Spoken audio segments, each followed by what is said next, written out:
I squeeze Leo's hand a little tighter as we walk into the Copper House grill. The smell of steak and butter hits us right away, thick and expensive, like it belongs in this kind of place. A hostess waits just inside, standing so straight she almost looks like she's balancing a book on her head. Her smile softens when she spots Leo fidgeting with his little clip-on tie. "Good evening, Ms. Vance. Your family's already here." My stomach flips. $850. That's what it took to book this table for my parents' 50th anniversary. $850 from a marketing salary that barely covers the mortgage and Leo's school stuff. But tonight's supposed to be perfect. "You ready, buddy?" I ask Leo. He nods, all serious. He's 8 now. The restaurant glows with amber light. Polished wood everywhere. There's a piano in the corner, someone playing something classical and slow. Couples lean in close over their wine glasses. The hostess leads us through it all to a big round table, and I spot my family right away. Maya's there, hair perfectly highlighted, her dress probably worth more than my rent. Derek, her husband, barely glances up from his phone. Their 2 boys, 9 and 7, are glued to a tablet, wiggling in their chairs. Dad sits tall, and Mom beams at Maya's kids. On the table in front of my parents, 2 gifts wrapped in bright blue ribbons, both for Maya's boys. Nothing else. "We're here," I say, forcing a little warmth into my voice. Mom glances up. "Oh, Kira, there you are." Not one person looks at Leo. "Happy anniversary," I say, leaning down to kiss Mom's cheek. Her skin feels cool. 50 years is amazing. Dad gives me a stiff nod. "Thanks for setting this up." Maya barely glances away from her phone. "Hey, sis." I settle Leo into the chair beside me. He smooths his napkin across his lap, just like I showed him. His eyes dart around the table. I know he sees the gifts. I know he notices nobody even says hi. "Leo made cards for you," I say, nudging him. He pulls 2 handmade cards from his pocket, his careful little crayon drawings. "Happy anniversary, Grandma and Grandpa." Mom takes them with a distracted smile. "That's nice, dear." She slips the cards into her purse without even looking at them. "Kira, be reasonable. Your sister needs this more." That memory cuts right through me, my mother's voice, sharp as ever. I heard it my whole life. Maya needed the new coat more than I needed boots. Maya deserved the last piece of cake. Maya needed my college fund because her wedding had to be perfect. It's always been the same story. Even now, raising Leo alone after his dad left 7 years ago, I send Maya money when she calls in a panic. I show up to every family event, hoping this time will be different. Hoping, for Leo's sake, for just one night where we feel like a real family. A waiter shows up with leather menus. Leo's eyes go wide at the fancy lettering. He traces the words with his finger, finds shrimp pasta, his favorite for special occasions. "Would anyone care for appetizers?" the waiter asks. Maya's boys shout out their choices. Dad nods, proud of their appetites. The waiter looks to Leo, waiting. Leo glances at my dad, then back at the menu. "Can I have the shrimp pasta, please?" he asks, voice so soft I barely hear it over the piano. The waiter looks at my dad for approval. Dad just keeps reading his menu, pretending Leo never spoke. The silence drags on. Maya finally smirks, still glued to her phone. "We didn't order for him." My breath catches. Before I can say a word, Dad cuts in, cold as ice. "You should have packed him something." The whole table freezes. Even Maya's boys stop moving, picking up on the tension. Leo shrinks in his chair, staring at his empty plate, shoulders curling in like he wants to disappear. Something inside me cracks. Not loud or dramatic, just a quiet snap, like ice breaking on a frozen pond. 7 years I've raised this gentle kid on my own.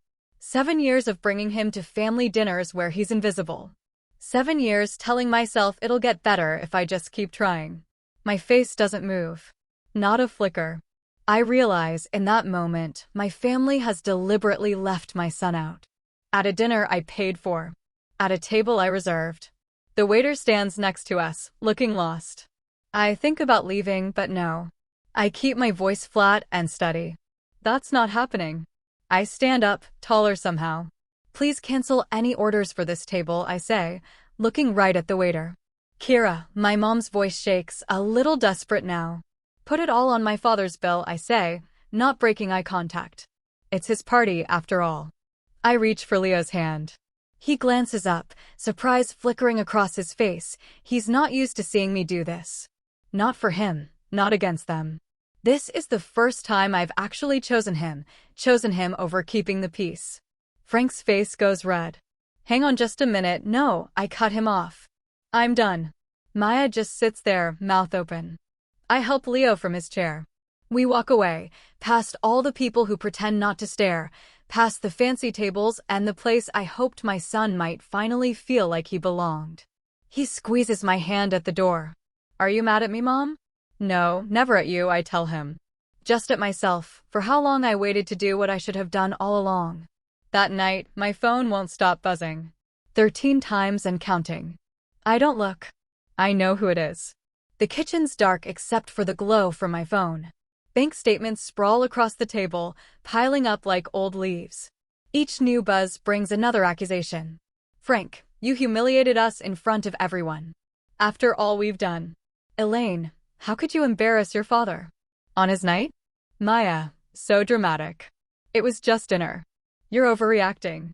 I drink cold coffee and reach for another statement. The truth's right there, hidden in plain sight.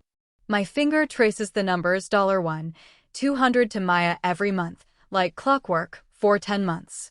She called it car trouble at first, then medical bills, then something for her son's school. The money never came back. Another page, $5,000 in emergency loans, gone without a word. 5 years of my life, measured in money nobody remembers I gave. I close my eyes. The numbers burn behind my eyelids. When I open them, I catch Leo's school photo stuck to the fridge. That careful smile, those serious eyes. He was watching me, even at dinner. My phone buzzes again. I turn it off. 3 days of silence. Finally. I'm chopping carrots for Leo's lunch when I hear a knock, 3 sharp raps, full of expectation. I peek through the peephole. Frank stands front and center in his golf polo, broad and stubborn. Elaine's behind him, arms folded. Maya shifts from foot to foot, chewing her lip like she's rehearsing her distress. I think about pretending I'm not home, but their car's right there in the driveway. Nowhere left to hide. Coming, I call, drying my hands. The moment I open the door, Frank barges in. My living room shrinks with all of them packed inside. We need to talk, he says, not waiting for an invite. At least Leo's at school. He shouldn't have to see this. About what? I ask, shutting the door. Frank's nostrils flare. That dinner you ruined. You embarrassed the whole family. Maya's eyes fill with tears on cue. People are still talking. Our reputation. Frank slaps a folded paper onto the table.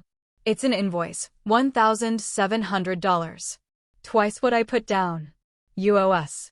Elaine steps closer, her voice syrupy but her eyes hard. Be reasonable, Kira. Pay us or we'll tell everyone what an ungrateful daughter you are.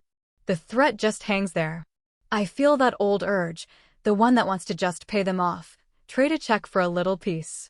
But this time I don't. Excuse me, I say. I need to make a call. In the kitchen, my hands barely tremble as I dial. Aunt Clara? It's Kira. Could you and Uncle Roy come over? Right now. I need you. 20 minutes later, the bell rings. Roy and Clara walk in like backup I never knew I'd get. Roy's tall and steady, the kind of quiet that makes Frank straighten. Clara just takes everything in, eyes sharp as ever. What's going on? Roy asks, his voice gentle but with a weight Frank's always hated. Maya starts up again.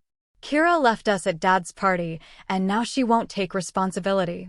That's not true, I say, surprised my voice doesn't shake. They wouldn't feed Leo at a dinner I paid for. Frank steps toward me, finger in my face. You listen here, back off, Frank, Roy says, quiet but firm. He doesn't move, just shifts a little, and somehow he's right there between us. Clara plants herself on the arm of my couch. This routine, it's nothing new. I've watched it for decades. You always side with Maya, always expect Kira to just give in, always without a word of thanks. That's not true, Elaine snaps, but her voice wobbles. Isn't it? I ask. I walk over to the dining table and grab the stack of statements I'd left there, then come back. I've been paying half of Maya's rent for 10 months. $2,400 a month. That's $12,000. Maya blanches. There were emergency loans too. Never repaid. I flipped through more pages. Free babysitting for her boys, so she and Derek could have their weekends. Hours on the phone, listening, supporting her. Never once the other way around. My voice gets steadier as I go. This stops now. Clara nods. When's the last time anyone helped Kira? She asks. When she divorced Mark. When Leo was in the hospital last winter. When her car broke down in July. No one answers. Frank stares at the carpet. Elaine studies her nails. Maya swallows hard. Exactly, Clara says. I get up, walk to my purse, and pull out $800 bills and a 50, money I really shouldn't spend, but I need to. I slide them across the coffee table toward the invoice. Half the deposit. That's fair. Huh. Frank grabs for the cash. What about the rest? The rent payments to Maya stop today, I say, keeping my voice steady even though my heart's pounding. I've got documentation, every transfer, every text asking for money, every promise to pay me back. If anyone wants to talk about who's ungrateful, I've got proof. Maya's crocodile tears dry up in a second. You can't do that. I've got bills. So do I. I gather the papers, put them away. We're done here. Frank starts sputtering, his face gone a blotchy red. Maya looks around for Elaine to take her side, but gets nothing. My niece asked you to leave, Clara says, standing up. Roy heads for the door and opens it, wide and silent. Frank goes first. Elaine follows. Maya lingers just long enough to hiss, "You'll regret this," before Roy's stare pushes her out. I shut the door. Suddenly the house feels huge, the air lighter. Roy squeezes my shoulder once before he and Clara head out, promising to call tomorrow. Alone, I slide down against the door and sit on the floor. My hands shake so badly I can barely breathe. Tears threaten, but I hold them back. Leo will be home soon, he doesn't need to see me cry. Not today. Today, for the first time in my life, I picked myself. 2 days later, I check my phone for maybe the 10th time that morning. My stomach's in knots. Maya's Facebook post is right there, glowing at the top of my feed. Some people forget where they came from when they think money makes them better than family. 27 likes. 5 comments, all asking what happened. Mom's reply is right under it, heart emoji and all. Some people forget where they came from. It's vague on purpose. Just enough to let people know something's up, but not enough to explain. Just enough to make me the bad guy. My phone rings. Cousin Beth. 3rd family call today. I send it to voicemail and add her to the list of people I'm ignoring. The relief is unexpected, drawing this line, even just a small one. 2 weeks ago, I'd have answered right away, desperate to justify myself. Not anymore. My notepad waits on the kitchen counter. Every conversation since that restaurant meltdown, written down, dates, times, exact words. At first, it was just a way to protect myself. Now, it feels like building a wall, one fact at a time, around Leo and me. The phone buzzes. Text from Jennifer, my coworker. Coffee before work tomorrow? You seem like you could use a friend. I reply yes before I can talk myself out of it. Sunday church. I still go, for Leo's sake, even though Faith and I have a complicated history. We slip into our usual pew. I can feel the stares. Mrs. Rollins leans toward her husband, whispering behind her hymnal. Their eyes flicker to me, all concern, none of it feels kind. Are you okay, Mom? Leo whispers when he notices my death grip on the program. I force my fingers to unclench. I'm fine, buddy. Later, over punch and cookies, I overhear Patricia, one of Elaine's friends. She's had issues since the divorce. Poor little boy. I steer Leo toward the exit. Another note for the documentation when we get home. Tuesday afternoon. My 2nd therapy appointment. Dr. Winters sits across from me, her silver glasses catching the sunlight as she looks over my notes. This is excellent documentation, Kira, she says, tapping the notebook. Most people never think to record these things. I need to keep everything straight in my head. So I talk it through, even though I question myself sometimes. That's just how it goes with old family habits. She nods, listening. You're setting boundaries, something a lot of people never manage, she says. How does that feel? I take a moment. Honestly, it's like I finally dropped something heavy I didn't even notice I'd been carrying around. Thursday night, I'm pushing a cart through Sunridge Market. Leo's next to me, reading from our shopping list, all business. We swing into the baking aisle, and my body goes tense before my mind catches up. There's Maya, standing by the flour, phone pressed to her ear. She spots us right away. I'll call you back, she says, loud enough for everyone to hear, and hangs up. Her eyes narrow and she heads straight for us. Well, if it isn't the family destroyer. Leo moves closer to me. I put my hand on his shoulder, steady and protective. We're just grocery shopping, Maya, I say, keeping my voice low. This isn't the place. She scoffs. There is no right place when you're tearing a family apart over nothing. Her voice climbs, and people start to look. Mom's heartbroken. Dad barely talks. All because you couldn't handle one dinner? An older woman lingers nearby, blatantly watching. A store employee glances in our direction. I keep my voice calm. This isn't about dinner. It's about respect for me and for Leo. Maya laughs, sharp and hollow. What about respecting the people who've always been there for you? The ones who supported you through everything? The lie is so obvious it almost makes me laugh. Memories flicker by, rent payments I made for her apartment, emergency cash that never came back, babysitting Leo so she and Derek could get away for weekends. She leans in, voice dropping to a dramatic whisper. You'll regret choosing your pride over family. Family is everything, Kira. Everything. The old me would have apologized by now, tried to patch things up, maybe even bought her coffee and ended up saying sorry for being hurt. But not this time. I just say, excuse us, and steer Leo and our cart around her. Really? You're walking away? She calls after us. I don't look back. Leo slips his hand into mine. You did good, Mom, he whispers once we hit the next aisle. That little bit of support fills me with a strength I didn't expect. Support keeps popping up in the strangest places. Jennifer meets me for coffee before work, listens while I give her the edited version of the whole mess. Sounds like you're finally standing up for yourself, she says. About time. At school pickup, Miss Watson mentions Leo seems more confident in class. Whatever you're doing at home, it's working, she says with a smile. Dr. Winters assures me my boundaries are healthy, not selfish. Your family tells a story about who you are and what you owe them, she explains. When you push back, they'll get louder before they accept it. Aunt Clara calls every day, her check-in's a lifeline that isn't laced with drama.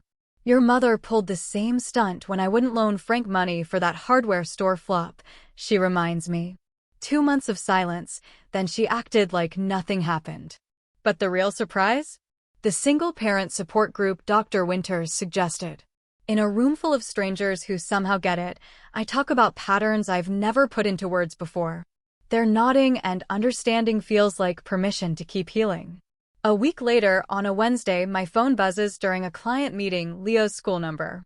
My stomach drops. Ms. Vance? The principal's voice is tight. Could you come in this afternoon? There's something we need to discuss. Ice settles in my gut. Is Leo okay? He's fine, but we received a concerning report. It's better to talk in person.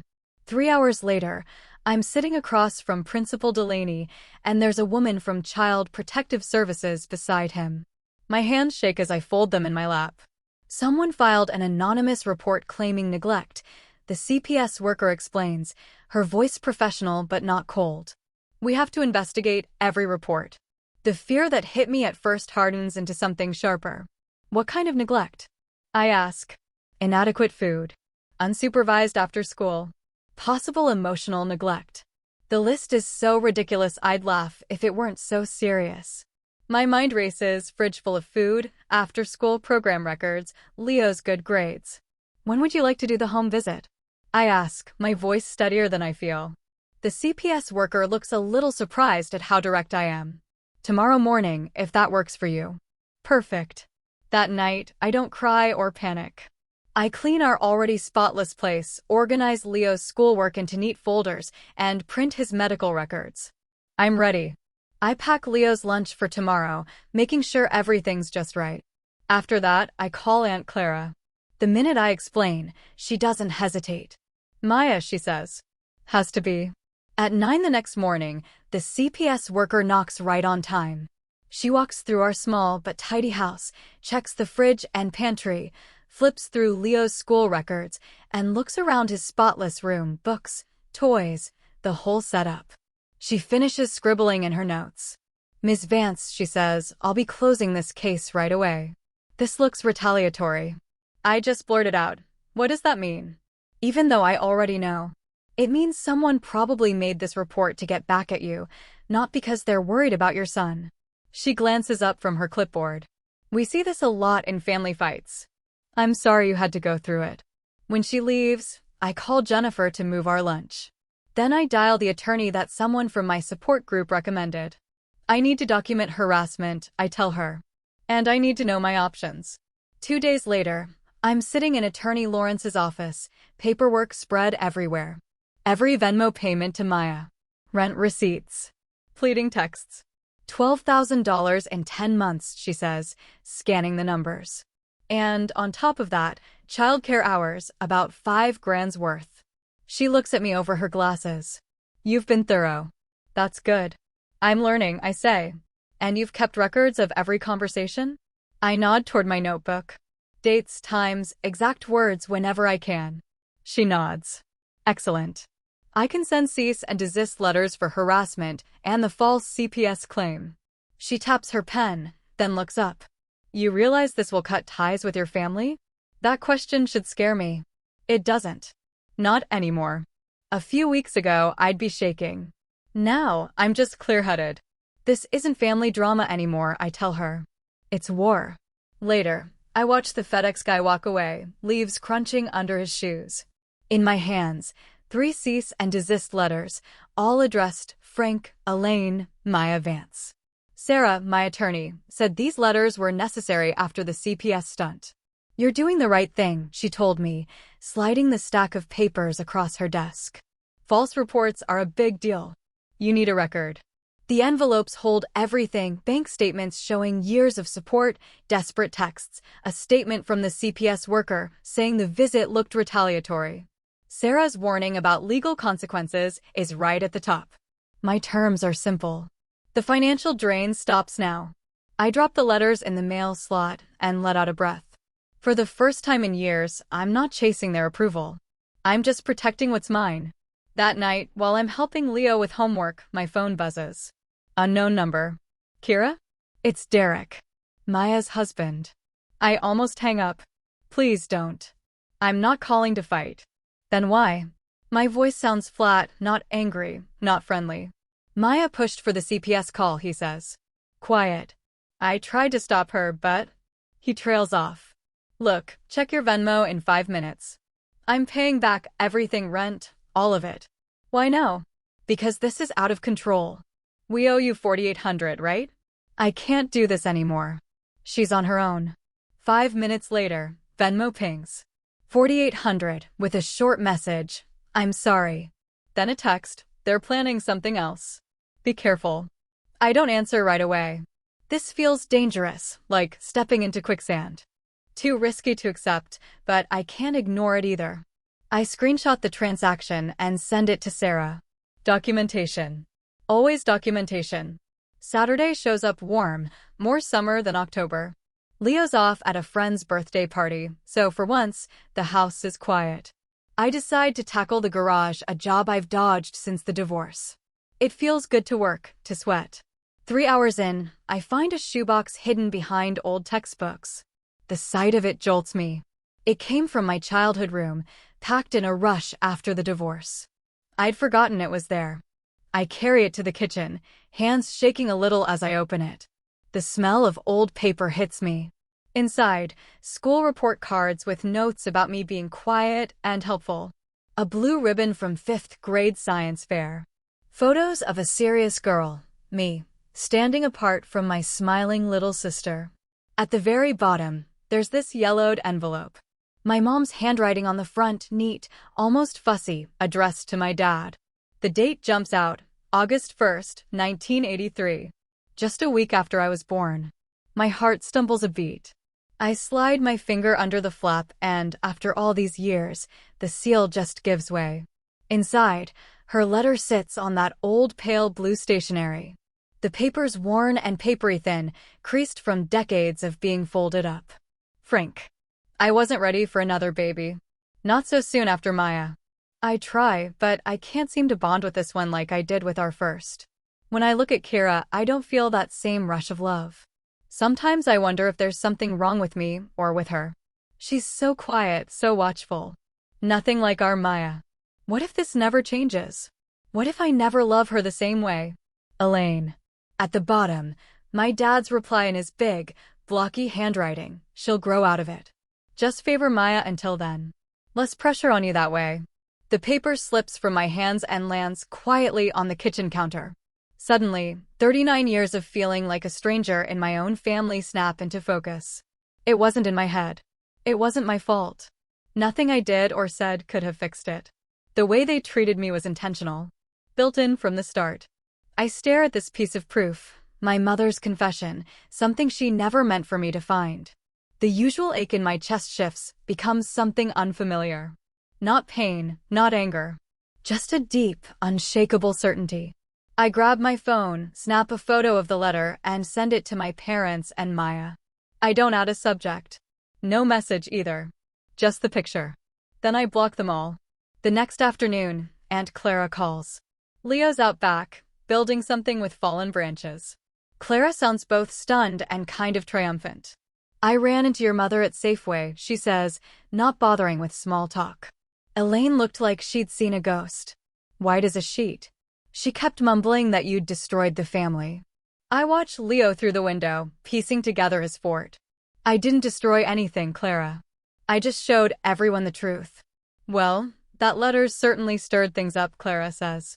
Your cousin Melissa called. Your sister's been on a rampage. Screaming at your parents about documented favoritism. She pauses. Frank's blaming Elaine for keeping the letter all these years. I expect to feel something relief or grief or satisfaction. But all I get is this lightness, like I've finally put down a weight I didn't realize I was carrying. People are starting to see through Maya's version of things, Clara adds.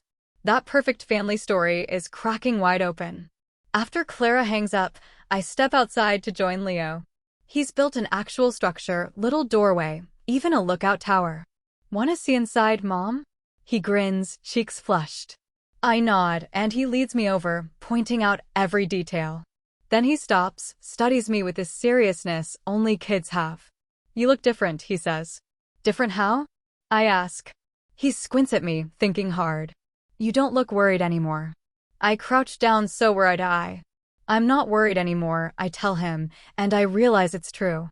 The tightness I've carried for years gone. Turns out, family stories fall apart when you finally shine a light on them. It took me 39 years to crack mine open, but now, for the first time, I feel solid. The ground under me finally holds. I duck my head and follow Leo into his fort, leaving the past outside. 2 weeks later, a certified letter lands in my mailbox on a Tuesday. Crisp white envelope, some fancy law firm's return address. My hands shake as I open it after Leo leaves for school. Petition for grandparent visitation rights. The heading shouts at me. My stomach drops. Frank and Elaine, no longer mom and dad, taking me to court for access to Leo.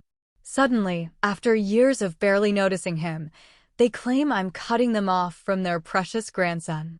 The document drips with legal jargon, quotes Arizona family law, and paints me as unstable. Ms. Vance has exhibited increasingly erratic behavior, the petition reads. Abruptly severing family ties. Unfounded accusations. Inability to maintain healthy familial connections essential to the child's well-being. I drop into a kitchen chair, the paper trembling in my hands. So this is what it comes to. The lawyer's name at the bottom jumped out at me, one of those high-priced Scottsdale firms, of course. Figures. Now they're happy to spend money, as long as it makes them look good. For a moment, fear just slammed into me. What if the judge sided with them?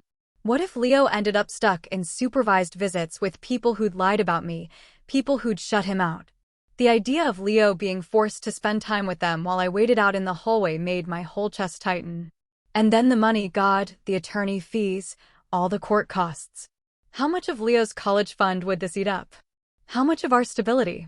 My hands shook as I dialed my attorney. She promised to look over everything right away, but that hour before her call felt endless. I paced the kitchen, running through every nightmare in my head, judges who didn't know us making decisions that would echo through Leo's entire life. Finally, my phone rang. My attorney's voice was calm, steady. They don't have a case, Kira. Arizona law isn't on their side. You're sure? I asked. I needed to hear it, no room for doubt. She explained, grandparent visitation in Arizona takes extraordinary circumstances. Courts stick with the parent unless there's hard evidence that cutting off the grandparents would actually harm the child. She paused. With what you've shown me, how little they've been in Leo's life, the false CPS report, their case is a joke. Relief hit so fast my knees almost buckled. But as I hung up, the fear melted into anger. This wasn't just another petty power play. This was a straight-up attack on my son's happiness, and I wasn't going to let it stand. I spent the weekend turning our history into my armor. Every slight, every missed birthday, every time they brushed off Leo, I logged it all in a monster of a folder. I pulled bank statements showing the thousands they'd funneled to Maya while Leo wore hand-me-downs. I saved text messages where I'd begged them to come to his school performances, always met with an excuse or just silence. And right in the center, I placed the letter from 1983, the one where my mother admitted she couldn't bond with this one and my father told her to just favor Maya instead. There it was. The smoking gun. The root of all this rejection. Come Monday, I called Leo's school and put a restricted access order in place. Only people I listed, Aunt Clara, Uncle Roy, Jennifer, could pick him up or visit. I left Frank and Elaine's names off on purpose. The principal's voice was gentle. Is everything okay, Miss Vance? I kept my answer short.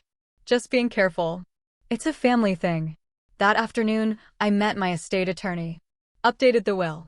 If anything happened to me, Clara and Roy would take Leo. Not Frank and Elaine. Not Maya. Holding that document, I felt like, for the first time, I could actually protect him, even after I was gone. When my attorney sent our official response to the grandparent petition, she called me right after, and I could hear the satisfaction in her voice. Their lawyer just called. He's telling them to drop it. What changed his mind?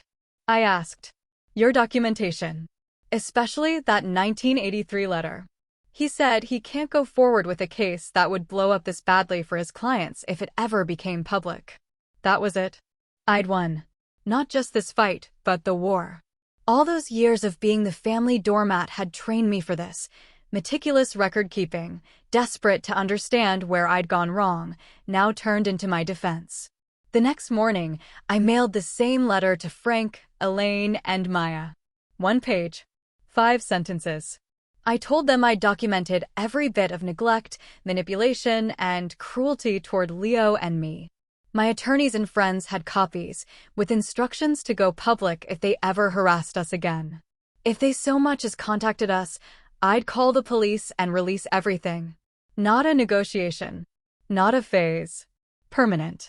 That night, I gathered up every family photo with Frank, Elaine, and Maya. One by one, I pulled them from their frames and fed the pictures through the shredder, watching years of fake smiles and forced holidays turn to confetti. Then I started a new wall, photos of Leo and me at the Grand Canyon, Clara and Roy teaching him to fish, Jennifer's family at Thanksgiving. The people who actually showed up. Suddenly, my phone was buzzing with texts from relatives I hadn't heard from in years. My dad's brother, asking if what he'd heard was true. My mom's cousin, shocked by the CPS report. The old family power structure was crumbling. The stories they'd spent decades crafting were falling apart. The weekend after all this, I booked a camping trip for Leo and me. Just us, under the stars in Sedona. Our first real adventure, just the two of us, finally free. We loaded the car and my phone buzzed. One last message from Elaine. I stared at it for a second, thumb hovering over delete. Old Kira would have read it curious, bracing for some excuse, plea, or threat. This time, I just breathed out and pressed delete. Not every message deserves a reply. Not every chapter gets a second look. Ready for an adventure, buddy? I called, glancing at Leo as he fussed with his sleeping bag in the trunk. He looked up and gave me this real, easy smile I hadn't seen in months. That was all I needed. Skip ahead 3 months, and I'm pounding tent stakes into the red dirt, each thud grounding us here in Sedona, surrounded by those wild red rocks glowing in late sun. Leo darts around between the junipers, laughter echoing off canyon walls while he loads up on pine cones for our campfire. Mom, look at this one, he calls, holding up a pine cone bigger than his hand, eyes shining with discovery. No phones buzzing with guilt trips, no family drama squeezing the air out of us. Just open sky, clean air, and Leo, the real Leo, talking louder and clearer than ever. That's perfect for our collection, I say, and watch him carefully add it to the pile. He keeps up a running commentary on rocks and lizards as we finish the camp setup, and I'm surprised by how much he knows. He's not that quiet, careful kid from the Copper House Grill anymore. Now he just talks, no checking first if it's okay, no shrinking back. Our laughter bounces between the canyon walls while we fill the water jugs, splashing each other and giggling so hard I feel something open up in me, a space I didn't even realize was empty. Dinner's nothing fancy, hot dogs and marshmallows over the fire, but it feels like a feast compared to that cold, polite meal months ago. Leo sits cross-legged on a rock, brow furrowed as he turns his marshmallow, determined to get it just right. He looks up, face streaked with chocolate, crumbs stuck to his shirt, suddenly very serious. You seem happier, Mom. Those words hit harder than I expect. This kid doesn't miss a thing, he never has. I exhale, watching the flames. I am. 3 months ago, I might have forced those words out. Tonight, it's just true. We're still figuring out this mother-son thing, but now it actually feels like we're in it together. While Leo goes off searching for another marshmallow stick, I sit back and think about how we got here. For years, I played the peacekeeper, losing myself trying to hold together a family that only brought pain. Every time I tried to set boundaries, guilt followed me like a shadow. Now, that guilt's mostly gone, replaced by a kind of stubborn, steady self-respect. I don't call it selfish anymore, refusing to let people walk all over me. That line I held onto through those last ugly family fights runs through my head again. We deserve respect, not just a seat at the table. Therapy helps. Every month I go, and I don't drown in all that old pain anymore. I've made friends with other parents who get it, that boundaries aren't walls, just the fence that keeps us safe. Turns out, when I stopped throwing all my energy into family chaos, other things started to grow. Last month, I got promoted at work. Leo's teacher says his grades are up, his confidence, too. My relationship with Aunt Clara and Uncle Roy feels real now, family we chose, not just the ones we were handed. And last week, Jennifer from accounting stopped by my desk, eyes puffy from crying about her mom's latest guilt trip. How do you do it? She'd asked. Just walk away from family? I told her what took me years to figure out. You can love people from a distance. Sometimes that's the truest way to love them. I gave her my therapist's number and the name of a book that helped me spot all those old family patterns. Strangely enough, helping others through stuff like this has turned into something that gives my own life meaning. Morning rolls in, pale pink and gold lights spilling over the mesas. Leo and I head out, hiking up to a spot where you can see the whole valley. We don't talk much, just breathe in sync, quiet and easy. Up at the overlook, I notice my body feels different. My shoulders have finally dropped, my back straighter, my breath comes without effort. Leo slips his hand into mine, like it's the most natural thing in the world. We stop and take it all in. Trust, real trust, is back between us. He looks up at me, squinting into the sun. Mom? He says. Yeah, buddy? I like our family better now. I squeeze his hand. Me too. That truth lands between us, simple and solid. Family isn't just what you're born into, it's what you make. As the sun edges over the horizon, the two of us stand side by side, shadows stretching long. We walk into the new day together, a future I never even dreamed of half a year ago.